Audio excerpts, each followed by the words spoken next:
Ang bida, si Yuji, ay nasa isang misyon para puksain ang mga halimaw sa gubat, pero hindi niya kailangang kumilos dahil madaling tinalo ng kanyang slime assistant ang halimaw. Nasaksihan ito ni Gele at agad niyang ikinuwento sa lahat ang tungkol sa slime na bumubuga ng apoy. Pero akala ng lahat ay guni-guni lang ni Gele at inisip nilang nakalimutan lang niyang patayin ang apoy sa kampo kaya nasunog ang halimaw. Biglang napansin ng lahat ang pagdating ni Yuji. Inakala ni Lily na nabigo si Yuji sa kanyang misyon at tinangkang patahanin siya. Sa gulat niya, inilabas ng binata ang isang bunton ng mga nasamsam, kaya dali-dali siyang tumakbo papasok para iulat ito sa pinuno ng guild. Hindi maitago ng mga nakatatandang miyembro ang kanilang pagkamangha na si Yuji, na isang beast tamer lang, ay ganoon kakayahan. Dumating sa puntong dumating ang tagapamahala at inisip niyang magagamit pa sa susunod na 2 taon ang mga bulaklak na dinala ni Yuji. Dahil magagamit ang mga halamang iyon para gumawa ng gamot na pampagaling, napagpasyahan ni Eris na bilhin silang lahat.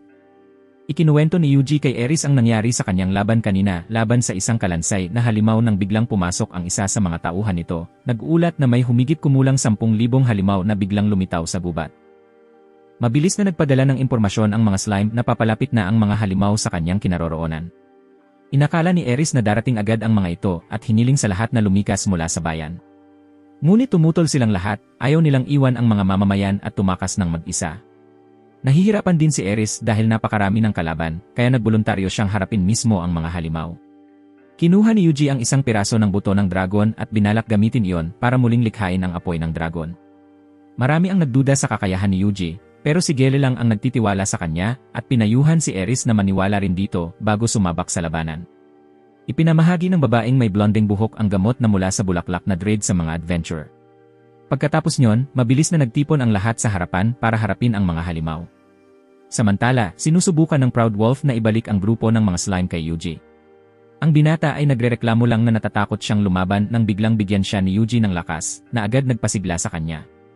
Sa mga sandaling iyon, nakarating na ang mga halimaw kaya sabay-sabay silang inatake ng mga adventurer gamit ang napakaraming pira-pirasong salamin.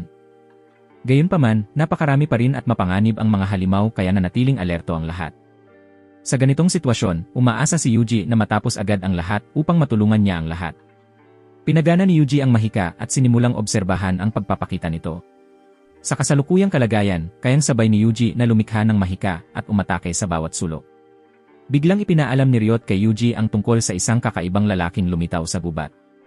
Sa pamamagitan ng pagpapalitan ng pandama sa slime, inakala ni Yuji na siya ang dahilan kung bakit lumitaw ang mga halimaw. Inutusan niya si Ryot na lumapit sa maliit na batong mahika at nalito ang lahat ng slime. Sinabi ni Yuji na babalutan niya ito ng hadlang na mahika at pagkatapos ay papawiin yon, kaya wala silang dapat ipag-alala. Dahil sa sinabi ni Yuji, napanatag ang mga slime at agad silang nag-teleport sa kinaroroonan ng lalaki at binulag siya. Ipinagpatuloy niya ang paglipat ng mahikang hadlang at matagumpay niya itong napawi ayon sa plano. Inutusan ni Yuji ang mga slime na dalhin dito ang lalaki, ngunit nakalog out na ito. Sa kasalukuyan, naihatid na ng Proud Wolf ang mga slime sa tarangkahan ng bayan. Hindi maganda ang kalagayan ng mga adventurer dahil patuloy na dumaragsa ang mga halimaw. Gusto ni Yuji na tulungan sila ng wolf pero matatakutin ito kaya kinailangan niyang magpadala ng ilang slime kay Gele. Ginamit ni Yuji ang paglipat ng mahika para magbuga ng apoy ang mga slime sa mga halimaw. Alam ni Gele na galing ito kay Yuji at hinikayat niya ang mga kasamahan niyang magtiwala rito. Lumilitaw ang mga halimaw sa malawak na lugar. Kung sasaklawin ni Yuji ang buong bayan, mananatiling nasa panganib pa rin ang mga residente. Kaya naisip ni Yuji na ilipat sa batong mahika ang hadlang na mahika at mas mainam kung ibabaling ito palabas. Pagkatapos, hiniling niya kay Lily na sabihin kay Eris na ipabalik sa bayan ang grupo ni Gele. Patuloy na inutusan ni Yuji ang mga slime sa gubat na pumila sa paligid ng bayan, habang si Ryot naman ay pumunta sa ilalim ng lupa. Nang marinig ni Eris ang balita, tinawag niya ang mga adventurer na umatras papasok sa kuta. Natapos na rin ang lahat ng slime ang paghahanda at handa na silang umatake sa mga halimaw. Samantala, patuloy pa ring nakikipaglaban sina Gele at ang lalaking blonding buhok sa mga halimaw at pinayuhan nila si Yuji na huwag silang alalahanin. Nang kapwa na sila nasa bingit ng kamatayan, biglang sumugod ang Proud Wolf upang iligtas sila at ligtas silang naibalik. Agad lumikha si Yuji ng hadlang sa paligid ng bayan at saka nagbitaw ng hellfire para sunugin ang lahat. Napakalakas ng kapangyarihang mapanira nito kaya namangha ang lahat. Inisip ni Eris na kung isang ordinaryong tao ang gumamit ng ganitong mahika, tiyak na malalagay sa panganib ang kanyang buhay, kaya nabahala si Lily. Sa kasalukuyan, nawalan na ng maraming lakas si Yuji, pero may ilang halimaw pa ring nakaligtas. Ipinakita ng pagpapakita na ginamit ang HP bilang kapalit ng negatibong mana. Bagaman malubhang makakasira ito sa katawan, nagpasya pa rin siyang gamitin muli ang nakamamatay na Hellfire.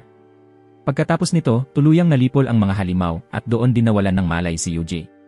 Kinagabihan, nagising si Yuji at nakita niyang naghahanda ng mga gamot na pampalakas ang mga slime at si Lily para sa kanya. Sa kabilang panig naman, sinusuri ni Eris ang gubat kasama ang kanyang mga tauhan nang madiskubre nila ang isang kakaibang bagay. Agad niyang inutusan ang lahat na tipunin ito at sabay-sabay silang bumalik sa bayan. Masaya si Lily na hindi nasugatan si Yuji at sinabi niyang sabay-sabay ipinagdiriwang ng lahat ang kanilang tabumpay. Lubos na nagpapasalamat si Lily kay Yuji sa pagliligtas sa bayan at nagtataka kung bakit niya ito ginawa. Nang makita ni Lily na walang sagot si Yuji, umalis muna siya upang makapagpahinga ito.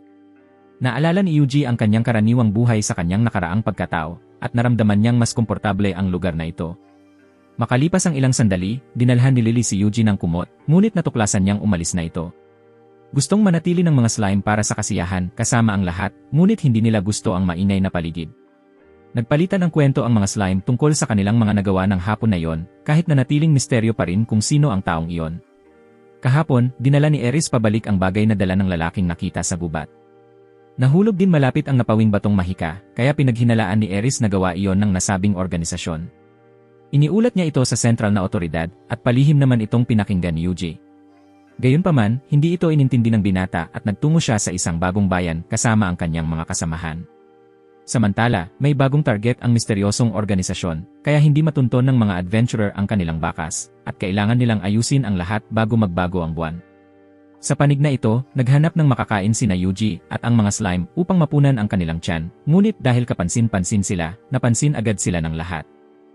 Biglang gustong pumunta ng slime sa kanyang balikat sa tindahan ng karne sa unahan, kaya bumili si Yuji ng isang piraso para kainin. Habang kumakain sila, biglang narinig nila ang tunog ng kampana ng simbahan. Sinabi ng may-ari kay Yuji na maaari niyang marinig ang kwento ng pasasalamat dahil ngayong araw ay darating dito ang isang dakilang pari mula sa sentral na otoridad. Pagkatapos kumain, nagtungo si Yuji upang magparehistro bilang adventurer, ngunit medyo nag-alinlangan ang kawani. Gayunman, nang makita nitong may kakayahan si Yuji na manmanan ang mga kalaban, agad niya itong pinayagan. Habang pumipili si Yuji ng komisyon na gagawin, lumapit ang isang lalaking nagpakilalang si Loras upang makipagkilala. Kasama rin niya ang mamamanang si Tina at ang gumagamit ng sibat na si Lisa. Ipinakilala rin ni Yuji ang kanyang sarili at propesyon bilang isang beast tamer. Agad namang nagpakita ng paghamak si Loras sa kanya bilang baguhan at ayaw niyang isama si Yuji sa grupo. Sinabi ni Lisa na investigasyon ang komisyong ito, kaya mas mabuting iwasan ang mga halimaw kaysa lumaban gamit ang lakas.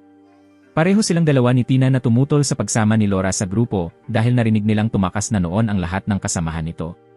Sinabi ni Loras na chismis lang iyon, ngunit hindi pa rin nasiyahan ang dalawang babae. Gayunman, kung sasama siya sa grupo, papayagan nilang makilahok si Loris. Bagaman hindi siya nasiyahan, napilitan ang binata na pumayag at apat silang sabay-sabay na umalis. Ang komisyong ito ay para malinaw na matukoy ang tirahan ng Earth Dragon. Si Loris ang pinuno at si Yuji naman ang nasa hulihan upang mag-focus sa pagmamanman sa kalaban. Sa daan, nakipag-ugnayan si Yuji sa Proud Wolf at nalaman niyang walang kakaibang nangyayari sa unahan. Sinabi ng mga slime kay Yuji na sila na ang bahala sa mga halimaw, ngunit pinaalalahanan sila ni Yuji na huwag maging pabigla-bigla at mag-focus lamang sa pagmamanman sa paligid. Biglang nakadiskubre ang Proud Wolf ng 5 itim na lobo, kaya agad itong ipinaalam ni Yuji sa grupo. Namangha ang lahat sa kakayahan ni Yuji sa pagmamanman dahil 2 kilometro pa ang layo ng mga target. Mabilis na nakarating doon sina Loris at ang iba pa at nakumpirmang tama si Yuji. Gayunman, 4 lamang ang nasa paligid at ang isa ay nakahandang sumalakay mula sa itaas.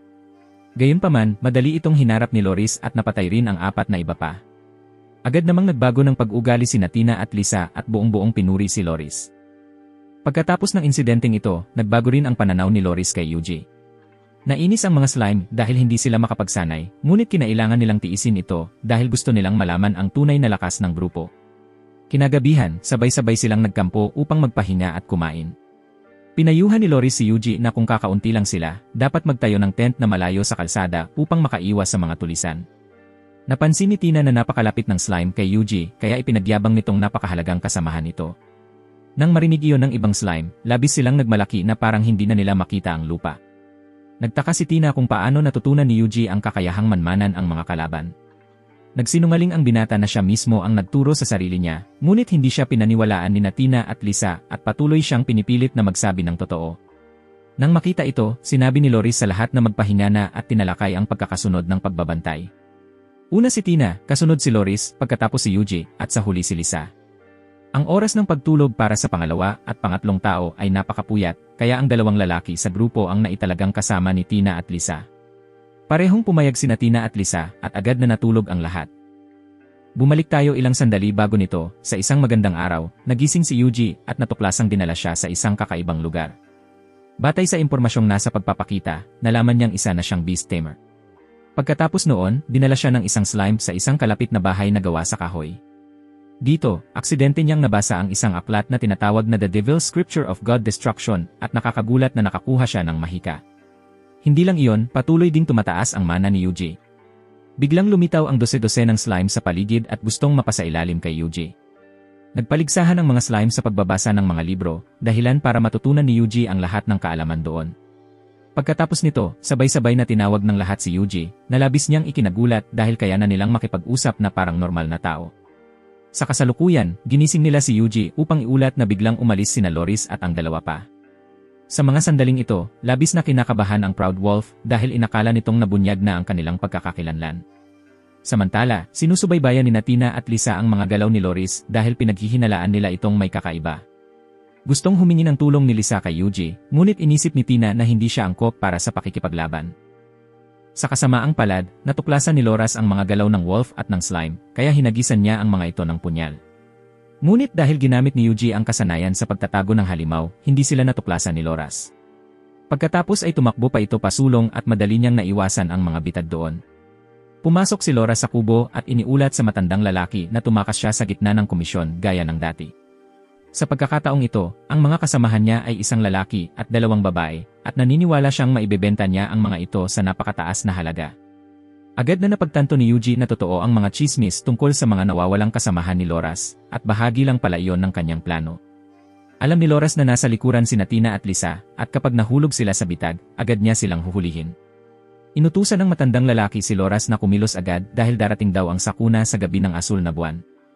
Inakala ng kalbong lalaki na walang katuturan iyon, kaya agad siyang pinagsabihan ng matanda. Nag-alinlangan din si Loras tungkol dito, kaya pinayuhan siya ng matanda na mas mabuting maging handa, dahil hindi nila alam kung anong klaseng kalaban ang kanilang kakaharapin. Nais ni Tina na bumalik muna sa orihinal na plano bago ipagpatuloy ang operasyon. Hindi inaasahan, aksidenteng natamaan nila ang isang bitag, dahilan para matukoy ni Loris ang kanilang kinaroroonan. Handa na sanang makipagsabayan sa laban sina Tina at Lisa nang biglang may marinig silang ibang tunog mula sa mga halimaw. Hindi pa kailanman nakita ng matandang lalaki ang mga ito, kaya ayaw niyang gumawa ng padalos-dalos na hakbang at pansamantalang umurong. Lumabas na pala na inutusan ni Yuji ang Proud Wolf at ang mga slime na magbihis bilang iba upang iligtas sina Tina at Lisa. Habang nangyayari iyon, sinamantala ni Yuji ang pagkakataon upang pumili ng malawakang yelong mahika at inilipat ito sa mga slime upang i-freeze ang kubo ng kalaban. Pagkatapos noon, nakilala ni Tina na ang matandang lalaki na si Galios ay ang kilalang tulisan na may patong sa ulo. Dahil sa insidenteng ito, napagtanto ng dalawang babae na hindi pala kasing hina si Yuji gaya ng kanilang inakala, kaya mula ngayon ay asa na sila sa kanya. Naalala ni Yuji na sa kanyang nakaraang buhay, naging alipin siya ng kapitalismo, at madalas ding inaasahan at pinagkakatiwalaan ng lahat tulad ngayon.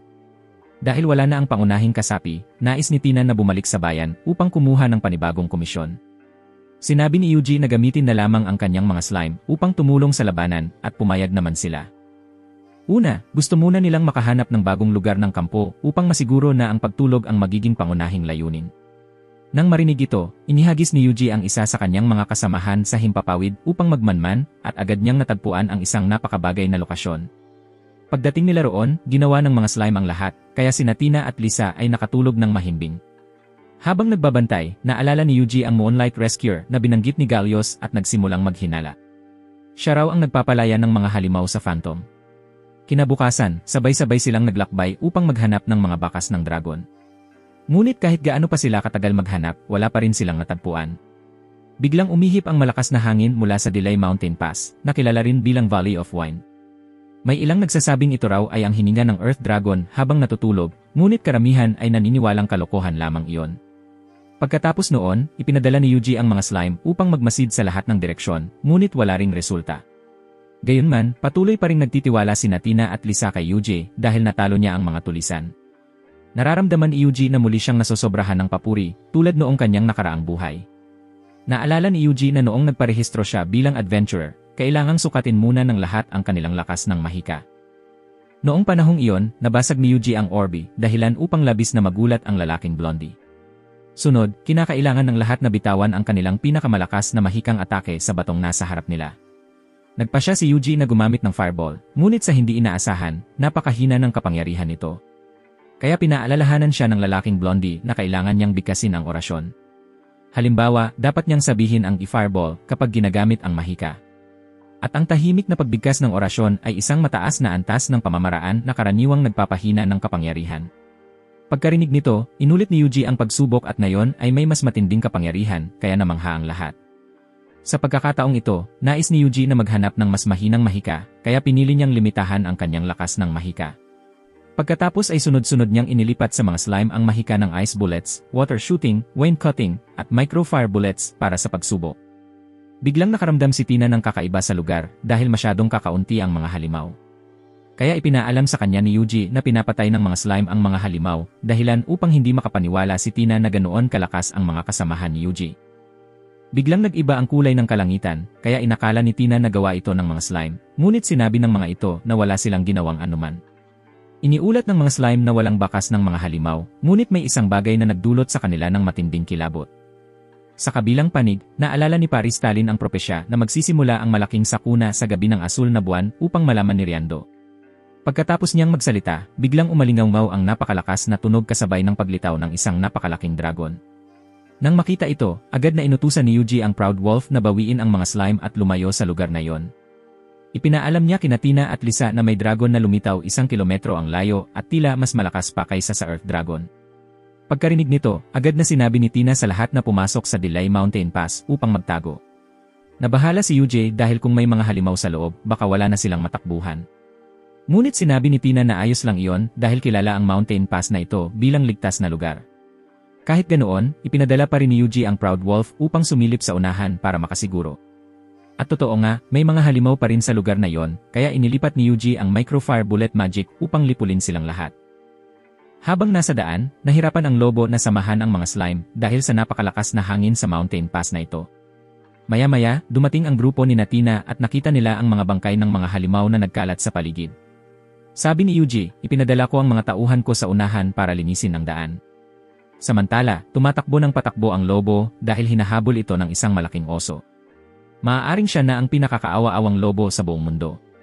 Nainis na ang mga slime dahil wala itong silbi, kaya sila na mismo ang kumilos at inihaw ang oso.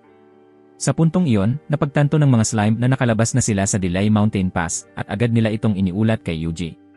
Biglang nagbitak ang lupa sa paligid at sa wakas ay lumitaw ang dragon. Lumabas na matagal nang nagtatago sa ilalim ng lupa ang Earth Dragon upang hindi maapektuhan ng hangin, kaya hindi nila ito natagpuan noon. Sinabihan ni Tina si Yuji na tumakas, ngunit gusto niyang subukang labanan ito. Sinimulan niyang umatake gamit ang pinakamahinang mahika, ngunit napagtanto niyang hindi iyon sapat upang mapabagsak ito. Kinailangan ni Yuji na gumamit ng mas mataas na uri ng mahika, ngunit sa kasamaang palad, ayaw niyang ipakita ang kanyang totoong lakas. Biglang nagwala ang dragon pero dahil sa bilis ng kamay ni Yuji, nailigtas niya ang dalawang babae mula sa panganib. Nang makita ito ng dragon, pinaikot nito ang katawan at sumugod kay Yuji ng napakabilis. Sa kabutihang palad, isang malakas na bugso ng hangin ang biglang umihip at humarang sa paningin nito. Sinamantala ni Yuji ang pagkakataon at ginamit ang Infernal Fire Extreme Annihilation upang tuluyang tapusin ito. Hinala ni Tina na alam ni Yuji na maraming batong mahika sa Delay Mountain Pass na maaaring gamiting panggatong, at ginamit niya ito kasama ng mahika ng mga slime upang lipulin ang Earth Dragon. Nagkunwari si Yuji na tama si Tina, kahit wala talaga siyang naintindihan sa sinabi nito. Sa hapon, bumalik silang lahat sa Adventurers Guild upang iulat na natalo na nila ang Earth Dragon.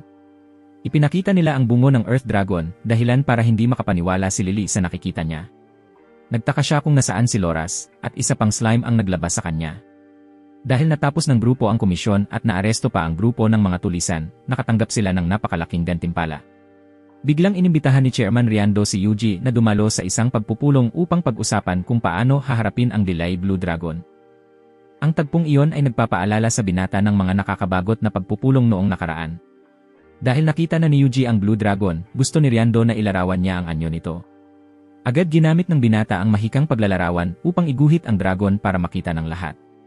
Kinuha naman ni Paristile ang isang aklat ng mitolohiya na nagsasaad tungkol sa isang dragon na lumitaw noong binalot ng kadiliman ang lahat. Mabilis itong lumakas at winasak ang isang kontinente sa loob lamang ng 3 araw. Kung totoo iyon, ang antas ng panganib na haharapin nila ay nasa ranggo ng mga nilalang sa alamat. Isinulat din sa aklat na isang sugo na may kapangyarihang kasinliwanag ng mga Diyos ang siyang tumalo sa dragon. Ngunit hindi naniwala si Riando na may taong taglay ang ganoong pambihirang kapangyarihan sa panahong ito. Bigla niyang naalala na 30 taon na ang nakalipas ng magkaisa ang araw at buwan, nagsagawa ng isang ritual ang Grand Assembly ng Kabisera. Kung tama ang hinala niya, marahil lalabas ang epekto ng ritual na iyon pagkaraan ng 30 taon. Ang tinawag na Diyos ang dapat na darating upang wakasan ang kalamidad na ito, ngunit sa kasalukuyan ay wala pa ring anumang senyales ng pagdating nito. Nahulaan ng pari na marahil dahil sa impluensya ng ritual na iyon, kaya lumitaw ang Blue Dragon. Pagkatapos niyang magsalita, biglang nagdilim ang kalangitan. At sa sandaling iyon, lalo pang lumaki ang dragon. Sinabi ni Yuji sa lahat na inoobserbahan niya ang Blue Dragon sa pamamagitan ng mga slime. Kaya inakala niyang ang pagbabago sa langit ay dulot ng impluensya ng pag-transform ng dragon. Ayaw ni Riando na maupo na lang at hintayin ang kamatayan. Kaya iniutos niyang bukas ay kailangang ibuhos ng buong hukbo ang lahat upang harapin ang dragon na yon. Kinagabihan, kumain ng busog si Yuji kasama ang mga slime matapos ang isang nakakapagod na araw ng trabaho. Hinala ni Tina at Lisa na pupunta si Yuji upang lipulin ang Blue Dragon, kaya sumali rin sila sa pangkat ng parusang ekspedisyon. Dahil binata at ang mga slime ang may pasan ng malaking tungkulin, hindi na kailangang mag-alala ng 2 babae. Pagkaalis nila, lumapit si Paristile kay Yuji para makipagkita ng pribado. Ibinigay niya kay Yuji ang punyal na ito dahil naniniwala siyang alam ng binata kung paano ito gamitin. Natukoy ni Yuji na ito ay isang punyal na antas emperador na kayang ituon ang bisa ng mahika. Batay sa propesya, naniwala si Steele na si Yuji ang napili, kaya ibinigay niya ito sa kanya. Pagkatapos noon, siya at ang kanyang alagad na si Johan ay pumunta sa simbahan upang ipagpatuloy ang pagdarasal. Bukas, hahamunin ng pangkat ng parusang ekspedisyon ni Kijia ang Blue Dragon, kaya tiyak na magkakaroon ng maraming sakripisyo. Naglubog sa pag-iisip ang binata nang matanggap niya ang balitang mabilis na umuunlad ang Blue Dragon. Biglang naalala ni Yuji na minsang sinabi ng lalaking may buhok na kulay ginto na napakalakas ng kanyang mahika, kaya gusto niyang gamitin ang kapangyarihang ito upang subukan ang kanyang kapalaran. Kaya agad na umalis ang binata kasama ang Proud Wolf ng gabing iyon. Iniutos niya sa mga slime na umurong at mag-iwan lamang ng ilan upang tumulong sa pag-atake.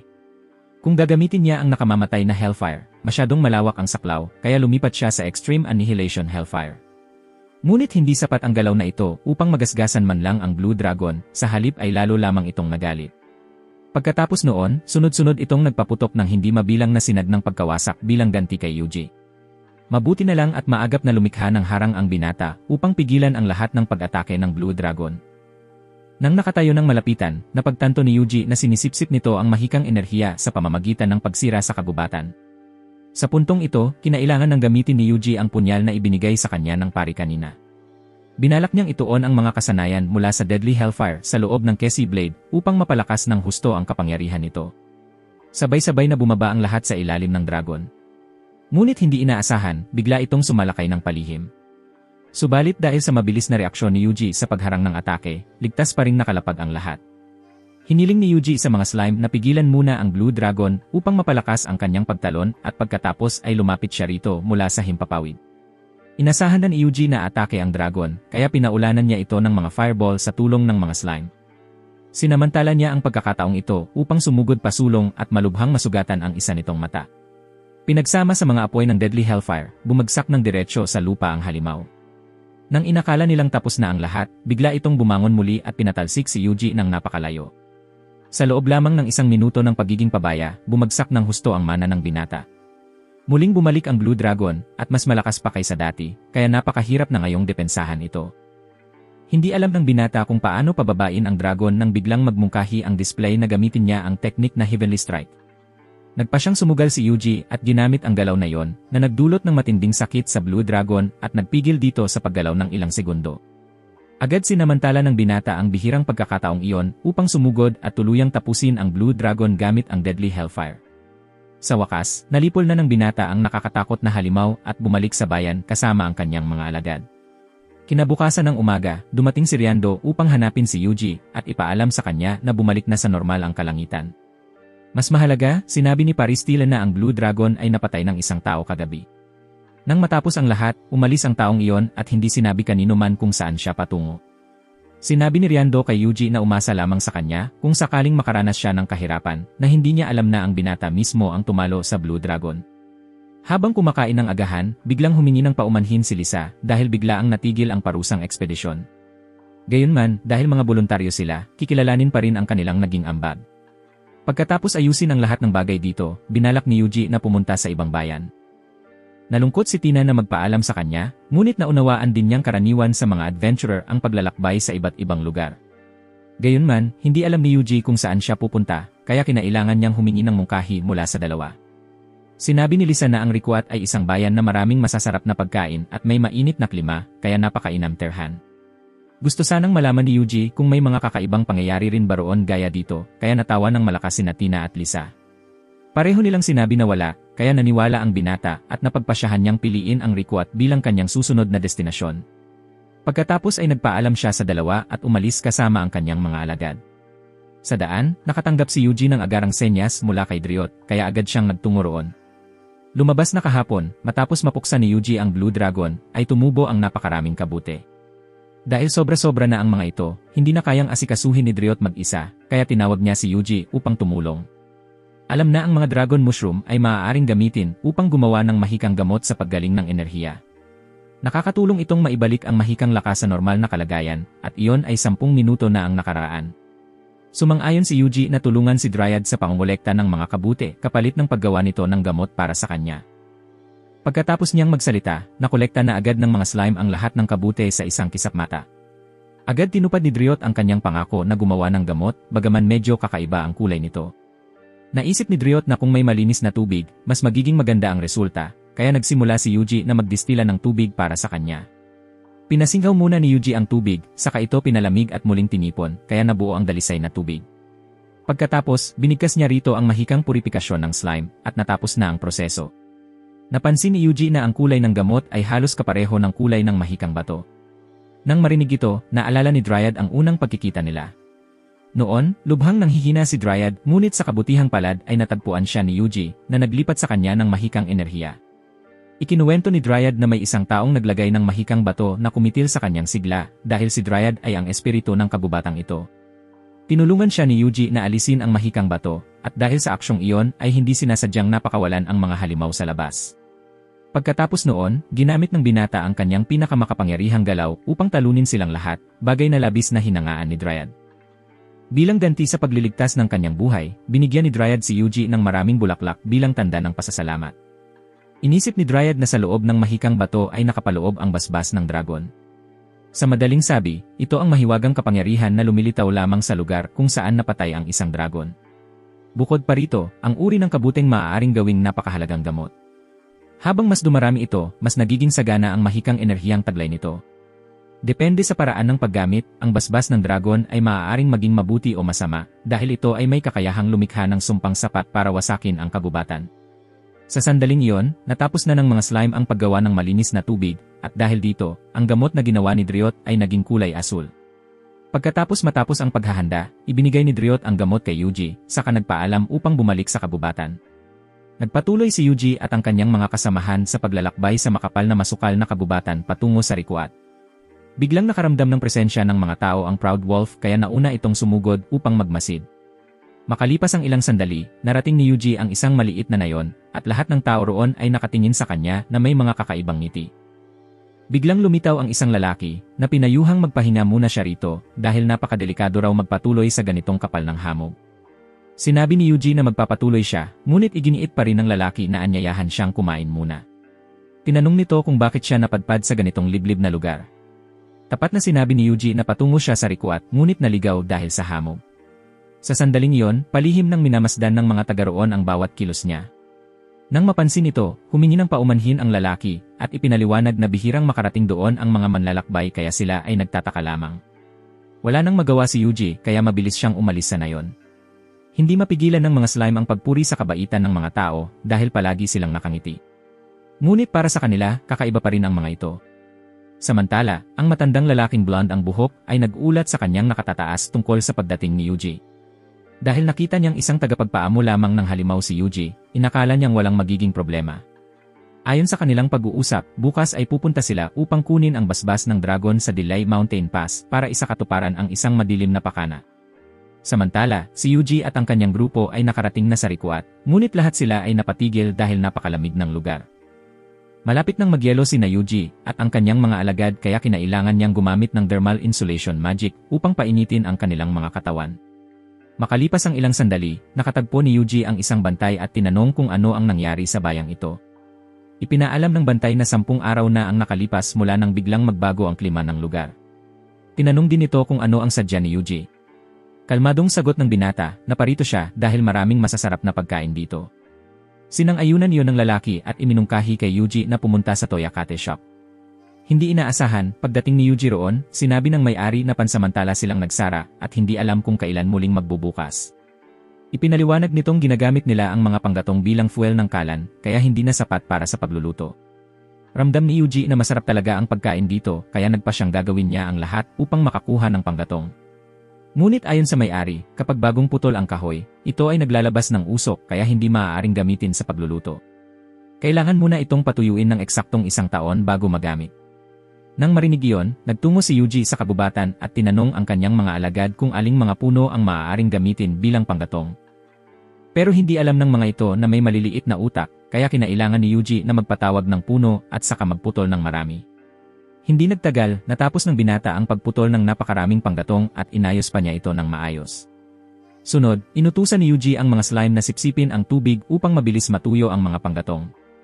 Pagkatapos, pinadala ni Yuji ang mga slime upang dalhin ito sa dalagang nakilala kanina, kaya tinawag naman ito ang chef para batiin ang panauhin. Hindi inaasahan, matapos suriin ng may-ari, sinabi nitong masyadong tuyo ang kahoy kaya masyadong malakas ang apoy, dahilan para hindi malutong ng maayos ang pagkain. Agad pinautos ni Yuji sa slime na basain ng kaunti ang panggatong at ibinigay muli ito sa may-ari, dahilan para mapasigaw ito na perpekto ang kahoy. Unang beses daw makita ng chef ang ganitong klaseng kahoy na napakaganda ng kalidad. Kaya agad nitong sinabi sa lalaking blondeng magsimula ng magpaapoy. Tinanong ng matanda si Yuji kung saan niya nakuha ang mga panggatong, kaya sinabi niyang ginawa ito ng slime. Pagkasabi noon, inilabas ng slime mula sa bibig nito ang mga panggatong nakakaputol lang ni Yuji, kaya pareho silang namangha. Sinamantala ng mga slime ang pagkakataon upang basain ng tama ang panggatong, kaya lalong humanga ang chef. Sa puntong ito, sobrang gutom na ni Yuji kaya agad nagsimulang magluto ang chef ng putahe para sa kanya. Makalipas ang ilang sandali ng paghihintay, sa wakas ay natikman ni Yuji ang sukdulang sarap ng ultimate steak na parang wala na siyang panghihinayang sa buhay. Sinabi ng chef na ang nilagang karne ang tunay na espesyalidad dito, ngunit dahil limitado ang oras, hindi niya ito nagawa para ipatikim sa binata. Nangako si Yuji na babalik siya kinabukasan, ngunit sa kasamaang palad, kulang na kulang ang bayan sa panggatong kaya hindi ito magagamit sa pagluluto. Sinabi ni Yuji na magdadala siya ng mas maraming kahoy at nangakong babalik kinabukasan. Kahit pa nagyabang siya, hindi talaga alam ng binata kung gaano karaming panggatong ang dapat kolektahin para maging sapat na panggatong. Dahil dito, pumunta si Yuji sa guild ng mga adventurer upang tumanggap ng misyon ng pagputol ng kahoy. Nang malaman ng lalaking blonding iyon na unang beses pa lang ng binata na gawin ito, sinabi niyang pumunta siya sa silangan ng bayan upang humingi ng gabay kay Yudoka. Ipinaliwanag din ito na kailangan ng bayan ng hanggang 5 toneladang panggatong bawat araw, kaya kahit gaano karaming tao ang magtrabaho, hindi pa rin ito sapat. Maging ang kalapit na bayan na hindi apektado ng lamig ay dumating din upang tumulong sa kanila. Ngunit hindi rin daw mas maganda ang sitwasyon doon. Inakala ni Yuji na si Jiga ang dumating upang tumulong. Pero sabi ni Yudoka, wala nang nakatira doon. Dahil dito, lalong naging misteryoso ang paglitaw ng mga taong iyon. Nais muna ni Yudoka na makita ang kakayahan ni Yuji bago siya tulungan dahil mukha raw itong mahina. Ngunit sa hindi inaasahan, isang putol lang ni Yuji ay 10 puno agad ang bumagsak, kaya lahat sila ay napanganga sa gulat. Tinanong ni Yuji si Yudoka tungkol sa pamantayan ng tamang pagputol ng kahoy at agad niya itong ginawa ng mabilis at maayos, dahilan para tumango na lang si Yudoka dahil sobrang perpekto ng pagkakagawa ng binata. Gaya ng nakasanayan, pinatuyo ni Yuji ang mga panggatong gamit ang mga slime, saka nagpatuloy sa pagputol ng mga puno. Dahil sa sobrang bilis ni Yuji, natapos agad ang lahat at nakauwi ng maaga ang mga manggagawa. Ginamit din ng binata ang mga slime upang buhatin ang lahat ng panggatong pabalik, kaya malaking oras at lakas ang natipid. Hindi makapaniwala ang lalaking blonding iyon na kayang gumamit ni Yuji ng alamat na mahika. Ayon sa alamat, ang nilalang na binanggit sa mitolohiya ay kayang maglipat ng kahit ano gamit ang mga slime. Inisip ni Yuji na maaaring may alam si Paristile, kaya balak niyang tanungin ito sa susunod nilang pagkikita. Samantala, dahil kulang na ang espasyo para pagpatungan ng natitirang mga panggatong, tinanong ni Yuji kung saan dapat ilagay ang mga ito. Sa kasalukuyan, may hawak na 50 toneladang panggatong ang mga slime, nakatumbas ng 3 araw na paggamit dahil patuloy pa rin ang komisyon sa pagputol ng kahoy. Nagpatuloy si Yuji sa pagpasok sa kabubatan at walang tigil sa pagputol. Nang hapon na, pumunta ang binata sa guild upang tanggapin ang gantimpala, saka bumalik sa tinutuluyan upang magpahinga at matulog matapos ang mahabang araw ng trabaho. Kinabukasan, nagtungo si Yuji sa kainan na pinuntahan niya noon at tumikim ng nilagang karne na may kasamang mga gulay. Ang lobo at mga slime naman ay binigyan ng sariwang karne ng pusang tuna na may espesyal na halong mga gulay. Paglagay pa lang ng nilagang karne sa bibig ni Yuji ay agad itong natunaw, nagbibigay ng napakagandang pakiramdam. Ang lasa nito ay sobrang sarap na parabang lumulutang siya sa alapaap at ayaw nang bumalik. Sabi ng chef, hindi pa raw iyon ang pinakamainam niyang nilaga dahil ang pangunahing sangkap, ang Rika vegetable, ay naabala ng mga halimaw. Ang gulay na iyon ay tumutubo lamang sa lugar na ito, kaya hindi niya magawang lutuin ang perpektong nilaga. Pagkarinig nito, agad na naghanda si Yuji at ang kanyang mga kasamahan upang magsimula sa paglalakbay para lipulin ang kasamaan. Pagdating nila, hinati ni Yuji ang mga slime sa 2 grupo, ang isa ay inatasan upang magsiyasat ng mga halimaw at ang isa naman ay responsable sa pagprotekta ng taniman. Nagmayabang ang Proud Wolf na dudurugin daw nito ang halimaw, ngunit hindi naman ito tinukoy kung alin sa kanila ang totoong lalaban. Ang halimaw ay isang sakim na ligaw na baboy na nagtatago sa kabubatan, kaya pinaalalahanan ni Yuji ang kanyang mga alagad na mag-ingat. Hindi nagtagal, natagpuan ng mga slime ang halimaw, ngunit nang marinig nila ang malakas nitong ungol, natakot sila. Kinailangan nilang hiramin ang mahika ni Yuji upang labanan ito, at pagkatapos ay nagkunwaring napakalakas nila. Dahil kay Yuji, nagawang talunin ng mga slime ang 50 halimaw, nang bigla nilang madiskubre ang isang kakaibang bagay na hugis bola. Pagkaraan nito, tinanong ni Yuji si Dryad tungkol dito, ngunit hindi rin niya alam. Nang hawakan ni Yuji ang bagay na yon, nagsimula itong sumipsip ng kanyang mahika. Naalala ng binata ang mga nakaraang bagay na kahawig nito, kaya inisip niyang baka ito ay magiging isang sinumpang mahiwagang bato. Biglang napagtanto ni Dryad na marahil dahil sa bagay na yon, kaya kakaunti ang mahika sa paligid ng lugar na ito. Alam na kapag nababawasan ang mahika, lalong lumalamig ang panahon, at kabaliktaran naman kapag dumarami ito. Sinabi ni Dryad na ang bagay na ito ay hindi likas na nabuo, kundi nilikha ng mga tao. Nagpasya si Yuji na linisin ito at inutusan ang mga slime na maghanap sa paligid kung mayroon pang mga batong katulad nito. Makalipas ang ilang sandali, nakapagdalisay na si Yuji ng 108 at napansin niyang nakapwesto ang mga ito sa isang hugis bilog na saklaw. Tinanong ng binata ang mga slime tungkol sa kalagayan ng kabubatan, ngunit sinabi nilang wala namang kakaiba. Si Yuji lamang ang nakaramdam na may isang taong sinadyang ipwesto nang malapitan ang mga malalaking puno upang itago ang isang bagay. Kaya sinabi niya sa Proud Wolf na dalhin ang mga slime palayo upang siya mismo ang sumira sa kabubatan. Pinayagan ito ni Dryad dahil ang mga punong nawala ay maaari pang tumubo muli. Ngunit kung magagamit ang mga sinumpang mahiwagang bato, wala nang pagkakataon para makabawi. Pagkatapos sabihin ito ni Dryad, ginamit ni Yuji ang impyernong apoy upang sunugin ang gitna ng kabubatan. Gaya ng kanyang hinala, may isang pintuang patungo sa ilalim ng lupa na nakalagay sa mismong lugar na yon.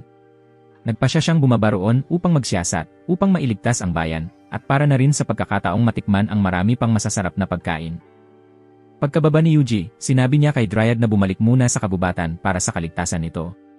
Ang mga slime naman ay nagsiyasat sa paligid at tinawag siya nang makita nilang maraming makabagong makina sa ilalim ng lupa. Nagkataon na nakakita si Yuji ng isang batong hugis katulad ng mga mahiwagang bato, kaya inisip niyang ito ay isang pabrika ng mga mahiwagang bato. Biglang may 2 taong nagmamadaling tumakbo palabas dahil sa ingay na nagawa ni Yuji kanina. Nakita nilang hindi na gumagana ang mga mahiwagang bato, kaya nagmadali silang iulat ito kay Javier. Dahil likas na malalaro, sinundan ng mga slime ang 2 iyon nang walang pakundangan, kaya kinailangan ni Yuji na gamitin ang kakayahang pagtatago ng halimaw para sa kanilang grupo. Pagkaalis nila, agad nakahabol ang mga slime sa 2 naunang tumakbo.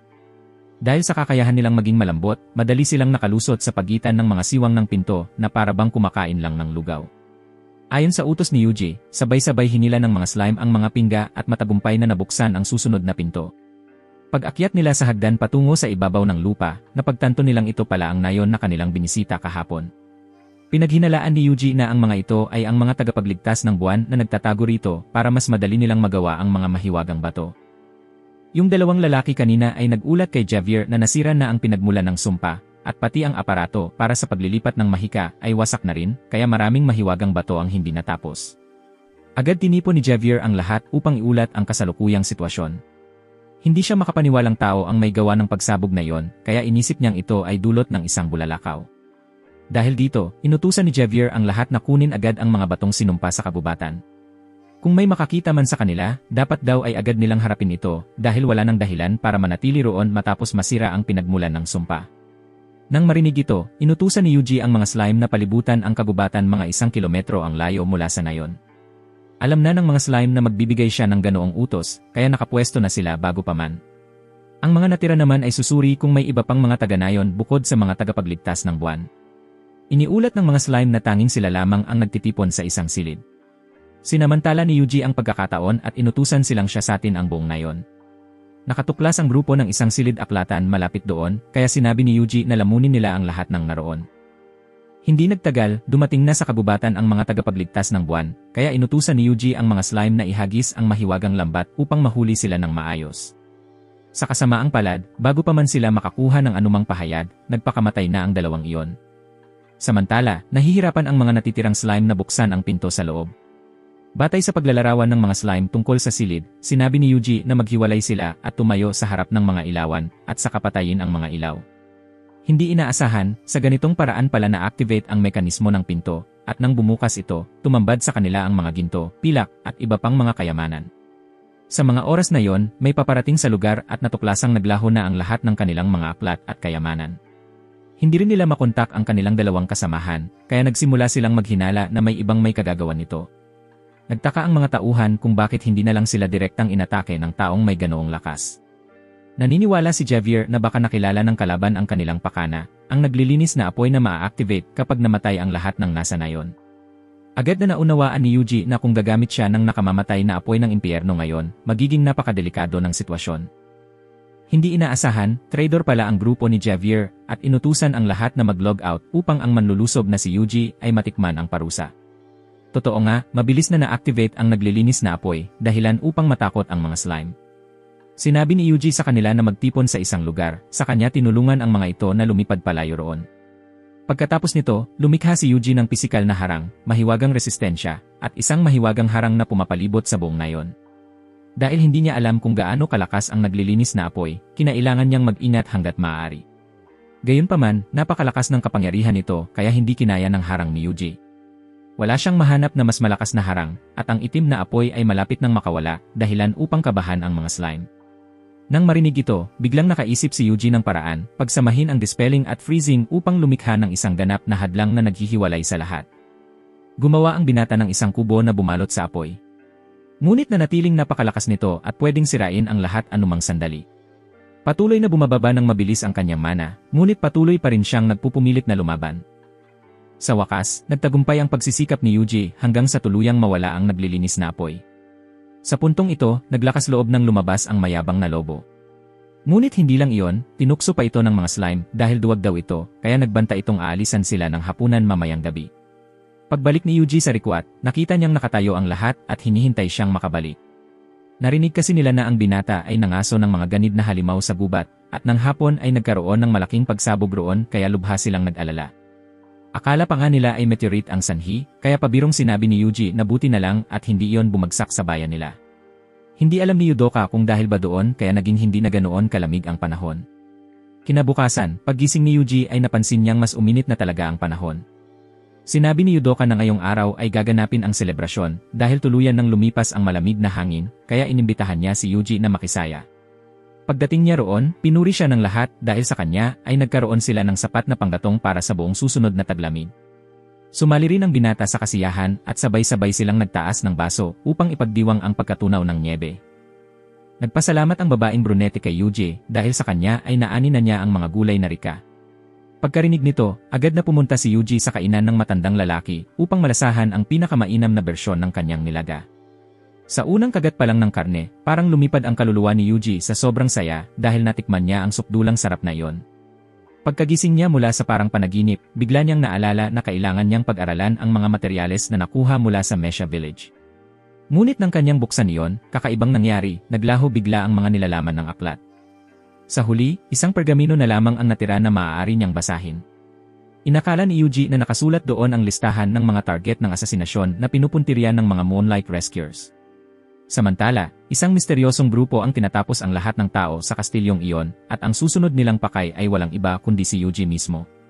Kinabukasan, agad silang lumakad upang hanapin ang kinaroroonan ni Yuji. Nais ng lalaking may puting buhok na siya ang humarap kay Yuji sa sandaling makita ito, ngunit hindi siya pinayagan ng babaeng may lilang buhok na umakto ng padalos-dalos. Hanggat hindi pa nila natitiyak ang lakas ni Yuji, hindi niya hahayaan ang kahit sinong magpakampante. Subalit, kung mapatunayan niyang banta ito sa kanila, tiyak niyang ipararanas niya kay Yuji ang matinding pagdurusa. Pagkasabi noon, natukoy na ng lalaking may puting buhok ang kinaroroonan ni Yuji at naghanda na itong kumilos. Alam ni Yuji na kabilang siya sa listahan ng mga target ng asasinasyon, kaya hindi na siya maaaring manatili pa sa Rikawat.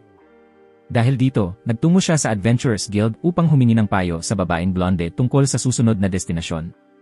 Iminungkahi nitong pumunta siya sa Virginia dahil kilala ang bayang iyon sa paggawa ng mga baluting gawa sa halimaw. Kung nais niyang bumili ng baluting gawa sa halimaw, dapat siyang pumunta sa tindahan ni Mr. Gariel dahil isa itong bihasang manggagawa. Kaya agad na naglakbay si Yuji at ang kanyang mga kasamahan patungong Virginia.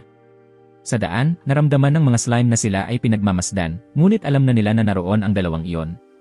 Nagpanggap ang binata na hihiga upang magpahinga, dahilan upang gustuhin ng lalaking may puting buhok na samantalahin ang pagkakataon para atakihin siya. Ngunit ayaw ng babaeng may lilang buhok na kumilos ng padalos-dalos, dahil si Yuji ay isa pa lamang kandidato sa listahan ng mga target. Gusto pa ring magpadalos-dalos ng lalaking may puting buhok, ngunit mariin siyang pinigilan ng babaeng may lilang buhok, kaya napilitan na lang siyang umupo ng tahimik. Inisip niya na isa lang karaniwang beast tamer si Yuji, kaya gusto na niyang agad lumipat sa susunod na target. Gayunpaman, nais pa rin ng babaeng may lilang buhok na obserbahan si Yuji nang mas matagal hanggang sa lubusan niyang matiyak na hindi ito banta sa kanilang sekta. Hindi lang sila ang nagmamasid, dahil pati ang mga Moonlight Rescuers ay tinitingnan din si Yuji sa pamamagitan ng mahiwagang orb. Gustong-gusto na niyang tapusin sila sa sandaling iyon, ngunit kung kikilos siya ngayon, agad siyang pagbibintangan. Gustong matanggal ni Yuji ang kanyang pangalan sa listahan ng mga target ng asasinasyon, kaya nagtungo siya sa tindahan ni Gariel upang magkunwaring inosente. Alam ng babaeng may lilang buhok na isa ito sa mga pinakamagagaling na tindahan ng baluting gawa sa halimaw, kaya inisip niyang maaaring isa talagang bihasang tao si Yuji. Samantala, napansin ng lalaking may puting buhok ang isang baluting gawa sa halimaw na lubos niyang nagustuhan. Ngunit dahil wala siyang pera, pinalayas siya ng mga tauhan ng tindahan. Si Yuji naman ay naging matamlay at aksidenteng nabunggo ang isang lalaki, kaya agad siyang humingi ng tawad, dahilan upang mapailing na lang ang lalaking may puting buhok sa kanya. Nagpatuloy si Yuji sa paglalakad hanggang sa isang pwesto ng prutas, ngunit dalawa lamang ang barya niya, kaya napilitan siyang umalis ng mabigat ang loob. Pagkatapos, tinawag niya ang mga slime at inutusan ang mga ito na maghanap ng mga nakakalat na barya upang dalhin sa kanya. Nang makalikom na siya ng sapat na pera, agad na humanap si Yuji ng alak upang ibsan ang kanyang kalungkutan.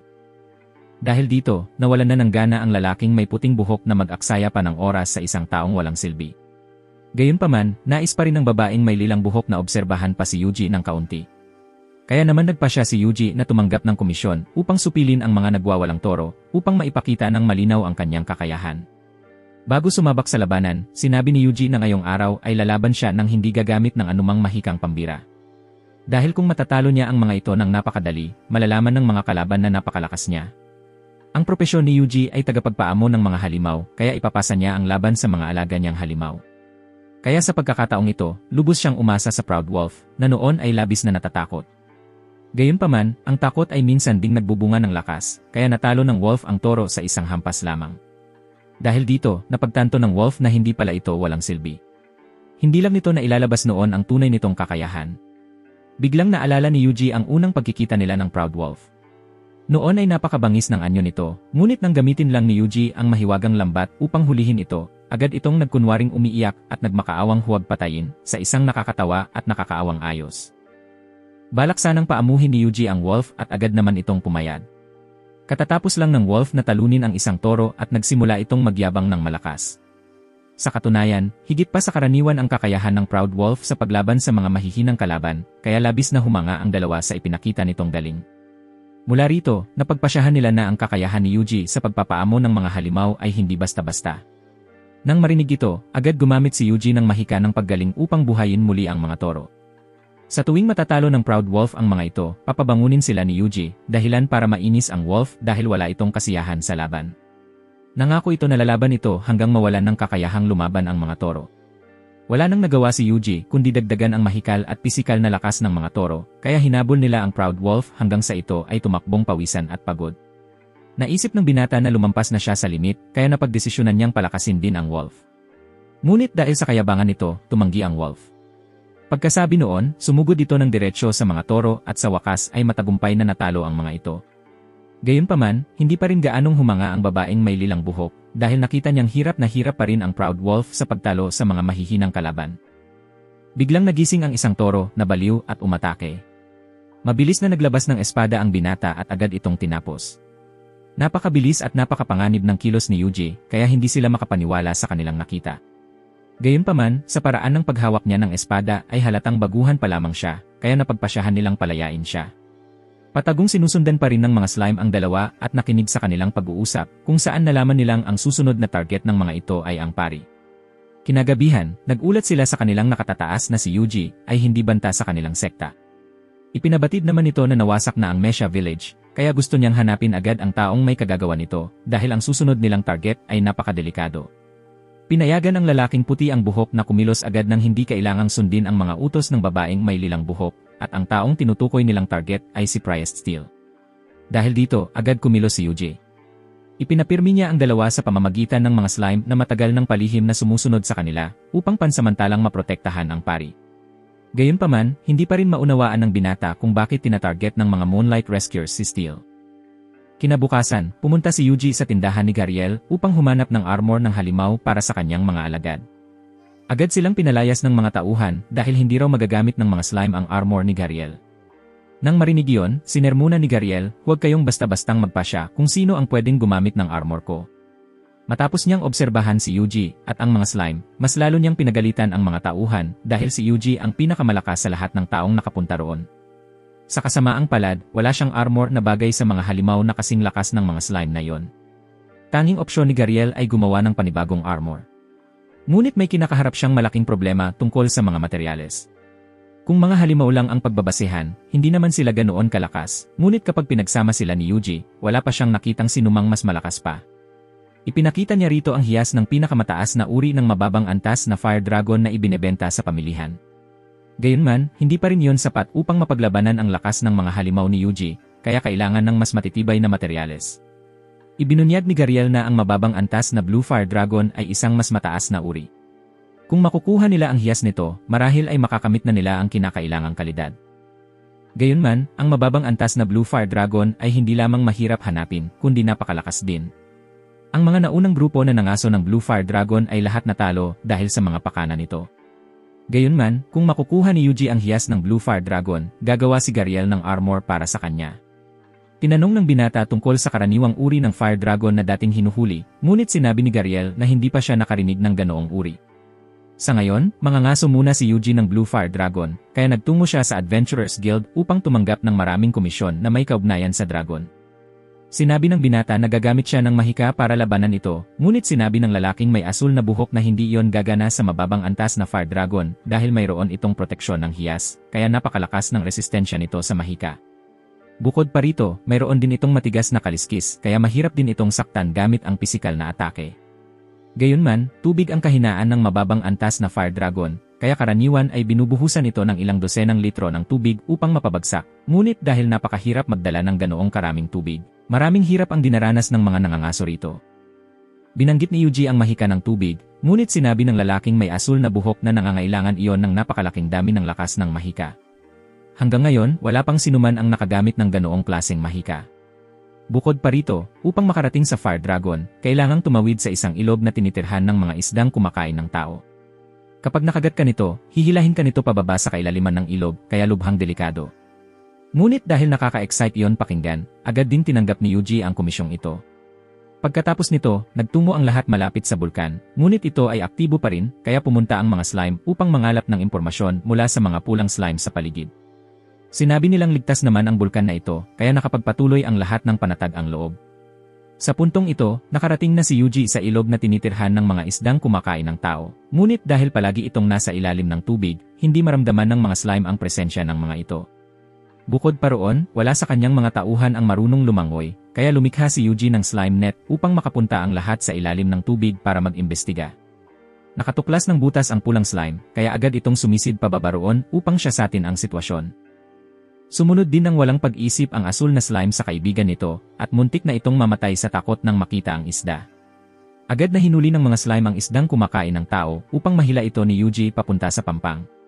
Pagkatapos, agad niyang pinatigas sa yelo ang halimaw sa tubig, ngunit sa hindi inaasahan ay madali nitong nabasag ang yelong bumabalot dito.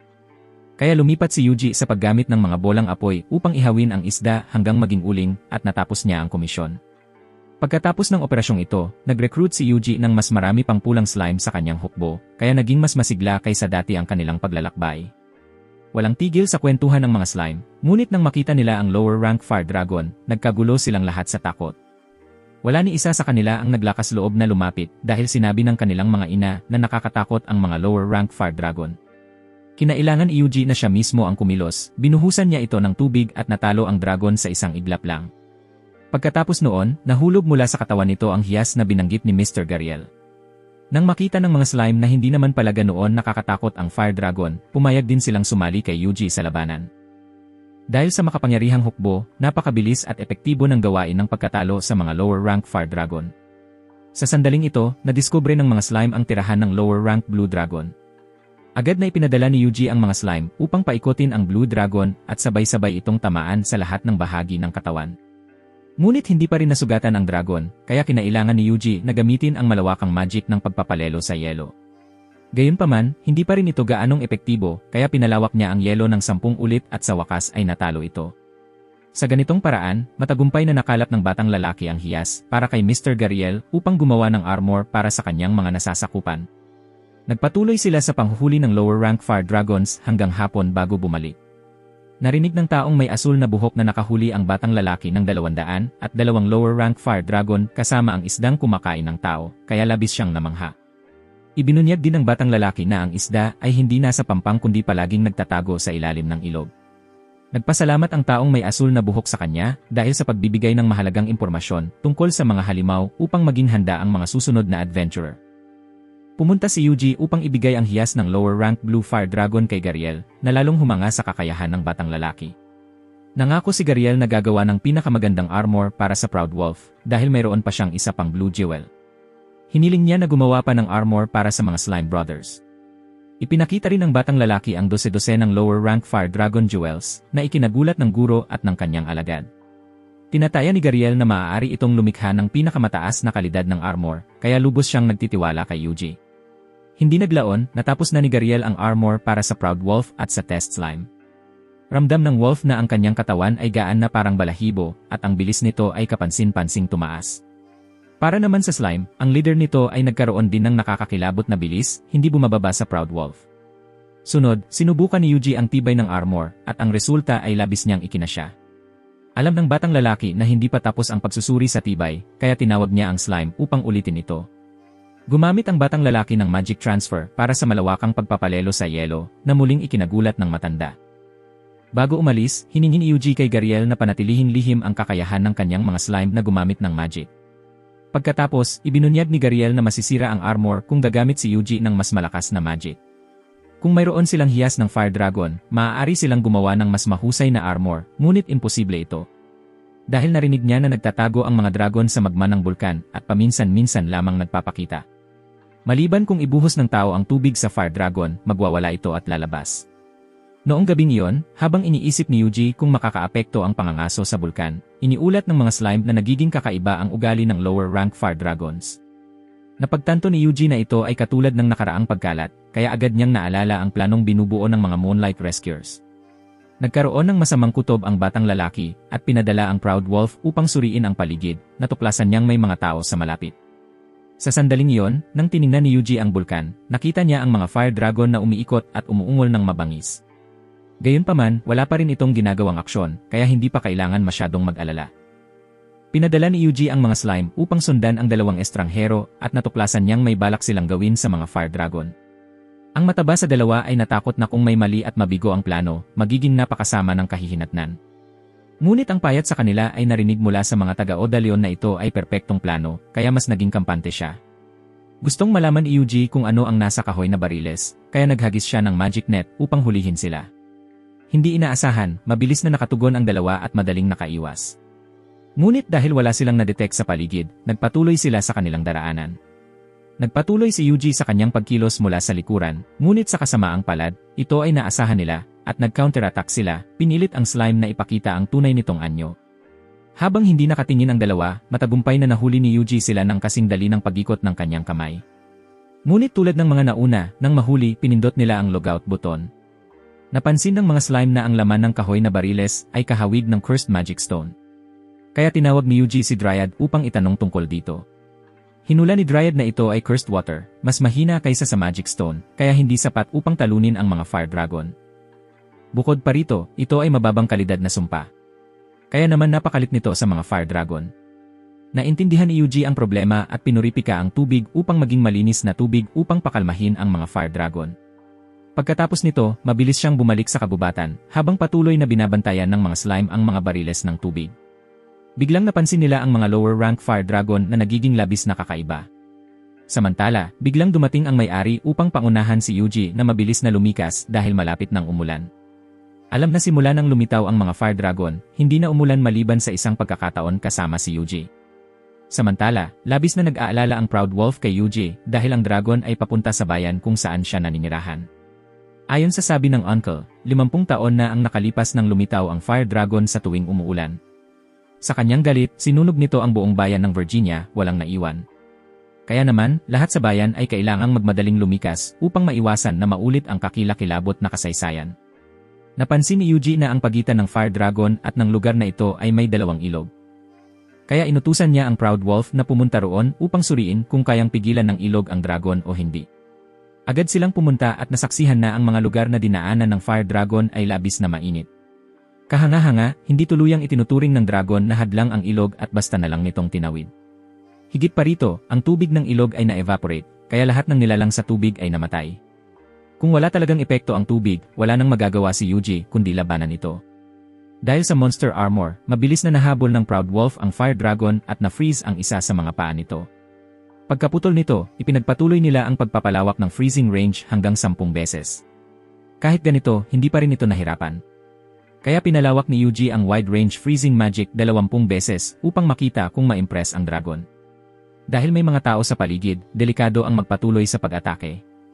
Kaya inutusan ng binata ang Proud Wolf na ibalik ang mga slime sa ikalawang ilog.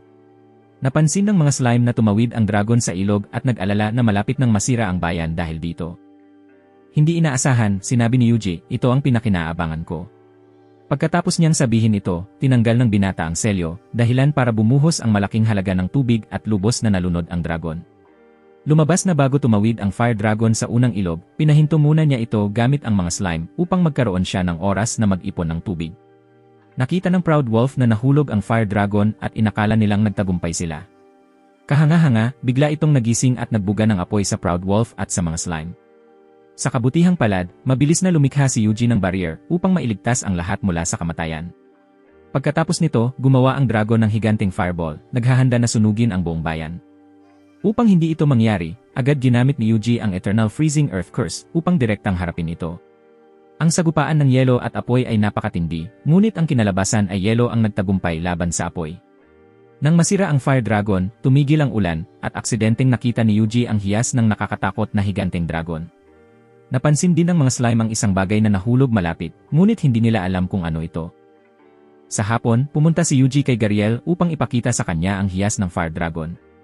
Alam na ng matanda ang kakayahan ni Yuji, kaya wala siyang nagulat, at ipinangako niyang gagawa ng pinakamagandang armor para sa kanya.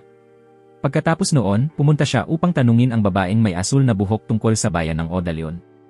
Sinabi ng babae na ang lugar na iyon ay may patakaran ng pagiging lihim, ibig sabihin ay ayaw nilang makialam ang anumang ibang bayan o bansa.